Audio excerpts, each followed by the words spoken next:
పక్క మాట్లాడుతూ ముచ్చుమర్రి ఒక బాలిక రేప్ చేసి చంపేశారు. వదిలిపెట్టలేదేమేం, అరెస్ట్ చేశాం. అరెస్ట్ చేయడం కాదు, పోలీస్ స్టేషన్లో పెడితే ఒక అతను చచ్చిపోయినా పర్వాలేదు, తప్పు చేసిన వాడిని వదిలిపెట్టకూడదని శిక్షించే ప్రభుత్వం ఎన్డీఏ ప్రభుత్వం. అక్కడేం యాక్షన్ తీసుకోలేదంట. పోయి చూడు ఏం చేశాము, డెమాన్స్ట్రేటివ్గా యాక్ట్ చేశాం. ఎప్పుడైనా ఆడబిడ్డ మీద దాడి జరిగితే మీ 5 ఏళ్లలో ఒక్కరోజు ఒక చర్య ఉందా అని అడుగుతున్నాం అధ్యక్ష. ఎప్పుడు కూడా ఒక్క చర్య కూడా లేని పరిస్థితి వచ్చింది. ఏదో రైతుల ఆదాయం పెరిగిపోయిందని మాట్లాడుతున్నారు. ఏం పెరిగిపోయిందంటే ఆదాయం, ఏం ఒరిగిపోయిందంటే రైతులకి? నేను జీఎస్టీపీలో చాలా క్లియర్గా చూపించాను. రైతులకు వ్యవసాయంలో వచ్చే జీఎస్టీపీ తగ్గిపోయింది, రైతుల ఆదాయం తగ్గింది, రైతుల ఆత్మహత్యలు పెరిగాయి. దేశంలోనే ఎక్కువ అప్పుండే రైతాంగం మన రాష్ట్రంలో ఉండే పరిస్థితి వచ్చింది అధ్యక్ష. ఇలాంటి చాలా ఉన్నాయి. ఏదేమైనా నేను సభ్యులందరినీ ఒకటే కోరుతున్నా, ఇవన్నీ మన ప్రజల్లోకి తీసుకెళ్దాం. మీరు చెప్పింది కూడా కొంతమంది ఎంక్వైరీ కూడా చేయమన్నారు, వేరియస్ ఎంక్వైరీస్. కానీ దీన్ని నేను ఎప్పుడు కూడా పొలిటికల్ విక్టిమైజేషన్ నా జీవితంలో ఎప్పుడూ లేదు. కానీ తప్పు చేసిన వాళ్ళు కావాలని తప్పించుకుని సమాజానికే ఒక సవాలుగా తయారైతే మాత్రం వదిలిపెట్టే సమస్య ఉండదు. న్యాయం ధర్మం కోసం ప్రజలు ఎన్నుకున్నారు.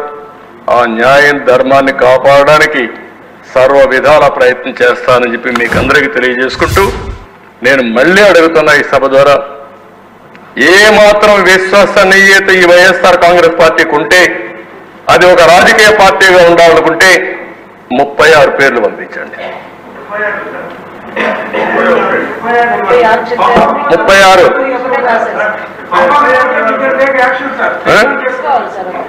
హౌసే పెడదాం.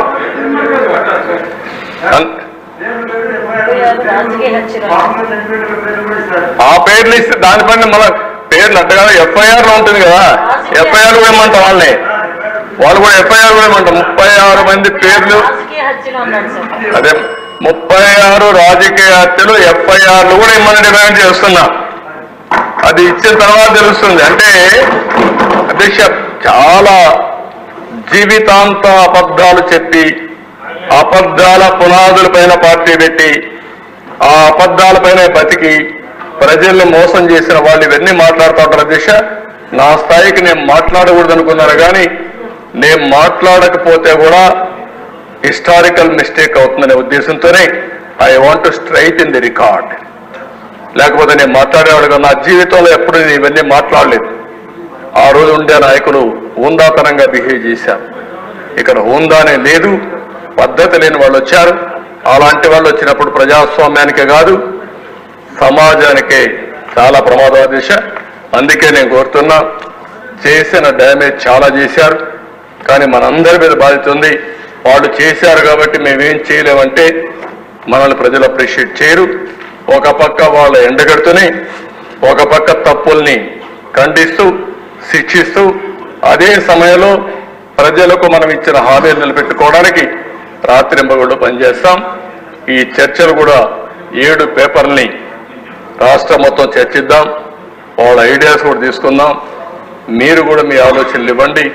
మీ ఆలోచనలని తీసుకుని మనం ఎంత తొందరగా వీలైతే అంత తొందరగా ఆర్థిక వ్యవస్థని రివైజ్ చేస్తాం. చెప్పిన హామీలన్నీ సిఏజీ ఆడిట్ కూడా కొన్ని నుంచి పైకి వచ్చే విధంగా ఈసారి ఫ్రాడ్ చేశారు. ఒక దొంగ వ్యాపారం చేసి అట్లా చేస్తారు, ప్రభుత్వం పెట్టారు. ఇందువల్ల చేయాలి, చేయడం చట్టం కూడా చేయాలి. ఇటువంటి కేసులను శిక్షించాలని కూడా చేయాలి. భవిష్యత్ తరాలకి ఇటువంటి చేయకుండా ఉండాల్సిన అవసరం. Thank you. రామకృష్ణ గారు చెప్పినట్టు సార్ అధ్యక్ష, సిఏజీ కూడా రికార్డ్స్ ఇవ్వకుండా సిఏజీ ఆడిట్ కూడా జరగకుండా అడ్డుపడిన సందర్భాలు ఉన్నాయి. అవి నా నోటీస్ కూడా వచ్చాయి, అవి కూడా చేద్దాం. పగడ్బందీగా మళ్ళా ఇలాంటి దుర్మార్గులు ఇలాంటి తప్పులు చేయకుండా ఎలాంటి పనిష్మెంట్ ఇవ్వాలని అవి కూడా ఇచ్చి ఆ చట్టాలను కూడా అమలు చేద్దాం. అవసరమైతే మార్పులు చేర్పులు కూడా తీసుకొద్దాం. తీసుకురావాలని మనం అసెంబ్లీ తీర్మానం కూడా పెట్టి చేస్తాం తప్పకుండా. సార్ ఇన్కమ్ ట్యాక్స్ బ్యూరో వాళ్ళు రిపోర్ట్ ఇచ్చేస్తాం. మనకు 62,000 మంది 5 ఏళ్లలో 10 లక్షల పైన ఆదాయం ఉన్నటువంటి వాళ్ళు తగ్గిపోయారు సార్. అది రికార్డు.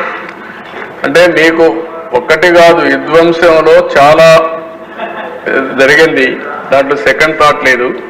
కానీ మనం కూడా ఒకటి విధ్వంసం ఎస్టాబ్లిష్ చేయడం, దీనికి పగడ్బందీగా ఒక చట్టాలని ఏ విధంగా తీసుకురావడం. రెండోది రీబిల్డ్ చేయడానికి మళ్ళా మనందరం ఏం చెప్పాం, ప్రజలు గెలవాలి. ప్రజలు గెలవాలంటే ఎన్డీఏ గెలిపించండి. మీరు గెలవాలన్నప్పుడు గెలిపించారు, వాళ్ళు గెలిచారు, మనకు ఓట్లు వేశారు. రెండోది మనం ఏం చెప్పాం, మేము రీబిల్డ్ చేస్తాం, రాష్ట్రాన్ని రీకన్స్ట్రక్ట్ చేస్తామని చెప్పాం. అది చేసినప్పుడు ఇలాంటివన్నీ కూడా కరెక్ట్ చేసి మనం చేయాల్సిన బాధ్యత మన మీద ఉంది. మీరందరూ ఆలోచించుకొని రండి. మళ్ళీ 2 నెలల్లో మనం సమావేశం అవుతాం. రెగ్యులర్ బడ్జెట్ వచ్చినప్పుడు అన్ని విషయాలు మాట్లాడదాం. అంత లోపల మిమ్మల్ని అందరినీ ఇన్వాల్వ్ చేసే కార్యక్రమాన్ని కూడా నేను ఆలోచిస్తాను. మీ అందరి ఆలోచనలు తీసుకుని రాష్ట్ర పునర్నిర్మాణం కోసం తప్పులు చేసిన వాళ్ళని శిక్షించడానికి కూడా ఏమేం చేయాలన్న ఐడియాస్తో మీరు ముందుకు వస్తే అవి కూడా చేస్తామని చెప్పి మీ అందరికీ తెలియజేసుకుంటూ మరొకసారి ఒక మంచి చర్చ జరిగింది అధ్యక్ష. అందరికీ బాధ ఉంది, ఆవేదన ఉంది. ఎవరో తప్పులు చేసి వెళ్ళిపోతే ఈరోజు ఇక్కడుండే ఎమ్మెల్యేలందరూ కనీసం ఒక రోడ్డు వేసుకోవాలంటే మీరు వచ్చి అడిగితే నేను ఇవ్వలేని పరిస్థితి. అది చూసినప్పుడు నాకు కూడా బాధ వేస్తుంది. ఎప్పుడూ లేదు. మరి 3 సార్లు నేను ముఖ్యమంత్రిగా ఉన్నా, ఇది 4వసారి. నాకు ఎప్పుడూ లేదు. ఫస్ట్ టైం ఒకప్పుడు ఎవరు వచ్చినా కాదనకుండా సంతకాలు పెట్టే పరిస్థితి నుంచి ఇప్పుడు సంతకం పెడితే అది జరగదేమో అని ఆలోచించి సంతకం పెట్టడానికి కూడా ఆలోచించే పరిస్థితికి వచ్చాను. ఇది చాలా బాధేస్తుంది. ఏదేమైనా ఒక డిటర్మినేషన్ ఉంది, ఒక సంకల్పం ఉంది. తప్పకుండా మళ్ళీ దీన్ని సరిదిద్దామనే నమ్మకం నాకుందని చెప్పి తెలియజేసుకుంటూ, చేస్తానని చెప్పి తెలియజేసుకుంటూ, ప్రజలు పూర్తిగా అవగాహన చేసుకోండి, సహకరించమని ప్రజలందరూ కోరుకుంటూ మీ దగ్గర సెలవు తీసుకుంటున్నాను. ప్లీజ్ కూర్చోండి. సభ్యులందరికీ కూడా గమనికండి. 28వ 123వ 12వ నెంబర్ గల ప్రశ్నలు ఉపసంహరించుకోవడం జరిగింది. 67వ ప్రశ్న 74వ ప్రశ్నకు సమాధానం చెప్పినట్లుగా భావించవలను. అదేవిధంగా కార్యక్రమం పట్టికలో క్రమ సంఖ్య 2లో పేర్కొన్న నివేదిక సభా సమక్షం ఇచ్చినట్టుగా భావించవలను. మరి ఈరోజు సభ్యులందరూ కూడా వర్కింగ్ లంచ్ ఏర్పాటు చేశాం. ఇంత ఎక్కువగా బిజినెస్ ఉంది కాబట్టి అందరూ ఒకేసారి వెళ్ళిపోకుండా కొంచెం బ్యాచ్ బ్యాచ్కి వెళ్ళి వస్తే సభాది నడుస్తూ ఉంటుంది, మనకి కార్యక్రమం కూడా జరుగుతుంది. కాబట్టి గురుగారు ఉన్నారు, చూద్దాం. రెండవది ఏంటంటే, ఇప్పుడు 344వ నియమం కింద పూర్వం ఉభయ గోదావరి జిల్లాల్లో వరద వల్ల నెలకొన్న ఆందోళనకర పరిస్థితి గురించి చర్చ స్టార్ట్ చేస్తున్నాను. ముందుగా ఈ చర్చని రాధాకృష్ణయ్య గారు చర్చ ప్రారంభిస్తారు.